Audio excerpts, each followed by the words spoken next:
Good evening. You're watching the main news on HOY International Business Channel. I'm Janice Lo. Here's a look at tonight's top stories. Controversial amendment bill to overhaul Chinese universities' governing council passed with overwhelming support.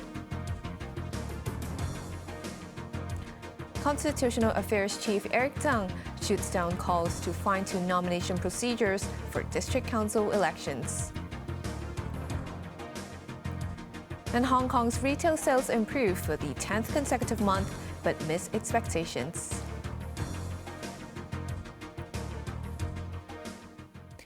The Legislative Council has passed a bill to overhaul Chinese universities' governing council. 我宣布議案獲得通過。 The amendment bill was passed with 76 lawmakers voting in favor. 3 others abstained, including Erick Tsang and Chick Chi-yun, a former council member. Hung Yee-kok chairman Kenneth Lau also abstained, saying he noted the university's alumni were split on the controversial changes. The amendment bill will see the membership of the council shrink from 55 to 34. 2/3 of the new council will also be composed of external members, compared to the current 1-to-1 ratio. The government has once again shot down calls to make it easier for district council aspirants to reach their nominators. Constitutional Affairs Chief Erick Tsang says that current arrangements are appropriate, despite the hardship faced by certain parties. For the first time in decades, the Democratic camp will be barred from the district council elections. Under an electoral overhaul, those who wish to take part must first secure at least 3 nominations from district committee members. But neither the city's oldest opposition group, the Democratic Party, nor the Association for Democracy and People's Livelihood, a Mount body known for assisting grassroots residents, were able to obtain the endorsement needed to enter the ring.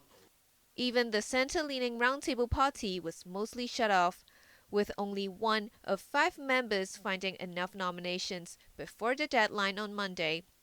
Party convener Michael Tian ribbed the committee members at the Legislative Council's weekly meeting. He said that his members doorstepped 241 people over the past week, but only 26 were willing to give them time to explain their manifesto. 7 initially promised to act as nominators, but 3 backed out later. 我建議政府喺未來區議會選舉要舉辦簡介會。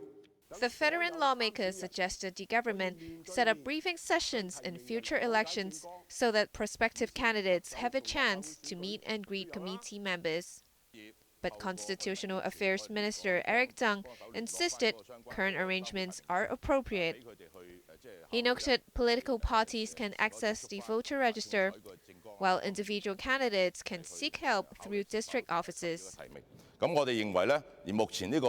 We believe that sufficient avenues have been provided to prospective candidates to secure nominations. As such, we don't believe an amendment is necessary at this stage. Tian also felt that the chairpersons of the district committees failed to remain politically neutral and influence the decisions of members. He asked if laws would be enacted in this regard, but Tsang sidestepped the question. Environment Minister Jin admitted there's much work to do in order to get rid of vehicles running on petrol or diesel. He also urged people not to flout the law when the waste charging scheme comes into force next year. Janice Lo reports. Under the government's climate action plan in 2021, Hong Kong is striving to achieve carbon neutrality before 2050. That is a big ask for the transport sector, which accounts for roughly 18% of total carbon emissions. Bus companies are already doing their part by gradually phasing out diesel vehicles. But electric buses don't come cheap, and there are concerns the operators will offload the cost of passengers by hiking fares. Speaking on radio, Environment Minister Jin says the government will consider providing subsidies to bus companies, as well as incentives to boost their revenue. Apart from introducing 700 electric buses, Authorities also hope to have 3,000 electric taxis on the road by 2027. But with only 1,000 high-speed charging ports across the city, Tsang admitted that it's not enough to cope with the fast-growing demand. More charging ports are now planned at taxi stands and public transport interchanges, he revealed, while tenders will be invited to convert a gas station into a quick charging station within this year. Also high on the Environment Bureau's agenda is the Municipal Solid Waste Charging Scheme, which will be implemented next April. Tsang insisted authorities will take a lenient approach at first. But he warned that after the grace period, people will be fined $1,500 for not using designated rubbish bags, which cost only $2 or less each. He also confirmed that food waste bins placed at public housing estates under a trial scheme have been well received. There are now plans to extend the program to about 1,500 public housing blocks, while private estates are encouraged to follow suit at their own cost. Janice Lo, Cable News. Turning overseas, more than 8,500 Palestinians have been killed in Israeli attacks since last month, including dozens from a refugee camp which was bombed overnight. Israel said it was targeting a top Hamas commander, but the group rejected the claim. Sachin Kathy reports. For weeks, Israel has insisted it is strictly targeting buildings occupied by Hamas in its airstrikes across the Gaza Strip. But after razing countless civilian homes to the ground, Israeli bombs have now struck the Jabalia refugee camp in northern Gaza. The Israeli military said the latest air raid was aimed at a high-ranking Hamas commander, but the group has already denied such claims. The shells leveled a block which was heavily populated at the time of the attack. Local authorities said at least 50 were killed, while some 150 others were injured, including women and children. Survivors dug through the rubble over a large area, which was completely obliterated, and many surrounding buildings were at risk of collapse.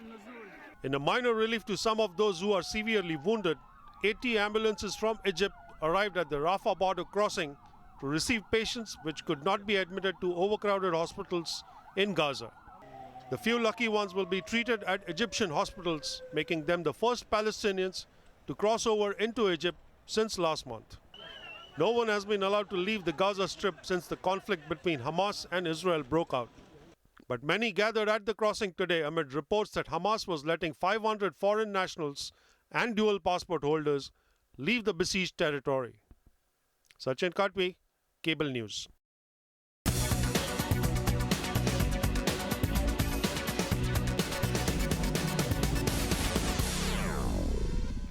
Retail sales in Hong Kong have improved for the 10th consecutive month, but industry leaders poured cold water on the latest figures. Even the Golden Week effect, the sales performance was just fair, particularly for the companies focusing on the local market. When compared with the pre-pandemic situation, 70% of the companies reflected that their business recorded a low or mid-double-digit drop compared with October 2018. This indicates that the current market condition is still weak. Retail sales in September stood at $31.8 billion, a 13% improvement year-on-year. But the number fell 0.7% lower compared to August. Medicines and cosmetics saw the most remarkable growth, jumping over 50%, while apparel also improved by over 40%. Authorities said the retail industry will continue to benefit from the recovery of inbound tourism in the near future. Now let's take a look at the markets. The Hang Seng Index ended the day down by 10 points.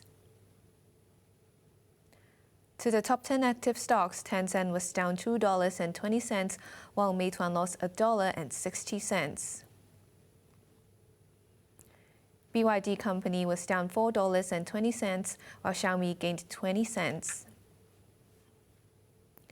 To the foreign exchange against the Hong Kong dollar, the euro is at 8.25, the pound's at 9.49, and the Australian dollar is at 4.96.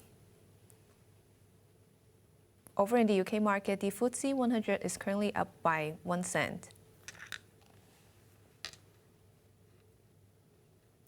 China has published a long list of guidelines to ensure the healthy development of the financial and real estate sectors. The instructions came at the end of a two-day policy meeting chaired by President Xi Jinping. Chloe Feng reports. Chaired by President Xi Jinping, top policymakers convened this week for the Central Financial Work Conference, which takes place twice a decade. In his speech, Xi summarized China's work to enhance the financial system over the past decade and outlined his vision of using finance to empower the country. He vowed to strengthen supervision on the financial sector on all fronts, prevent and diffuse risks, bring activities within the industry under control in accordance with the law, while eliminating supervisory loopholes. A readout released by state media at the conclusion of the two-day meeting also stressed the need to set up a long-term mechanism to prevent and minimize local debt risks, as well as a debt management system that is in line with high-quality development. On the housing front, the statement said authorities must promote a prudent approach in the real estate sector, including the sourcing of capital. Different cities will adopt specific policies and meet the housing demand of residents, while speeding up construction of 3 major projects, such as affordable housing. It also reiterated the need to open up the financial sector so as to attract more foreign capital and institutions. Both Shanghai and Hong Kong will continue to function as international financial hubs. The closely watched gathering came as China grapples with a property slump and debt crisis internally, while at the same time tackling an increasingly turbulent geopolitical environment. Premier Li Qiang was said to have made specific arrangements to follow up on the guidelines before Vice Premier He Lifeng delivered a closing speech, cementing his status as the country's top financial official. Chloe Feng, Cable News. On to the weather now. Mainly fine and dry tomorrow. Temperatures will range between 24 and 29 degrees. Similar outlook for the next couple of days. That's our main news for Wednesday night. Join us for more news at 11. I'm Janice Lo. Thanks for watching. Good night.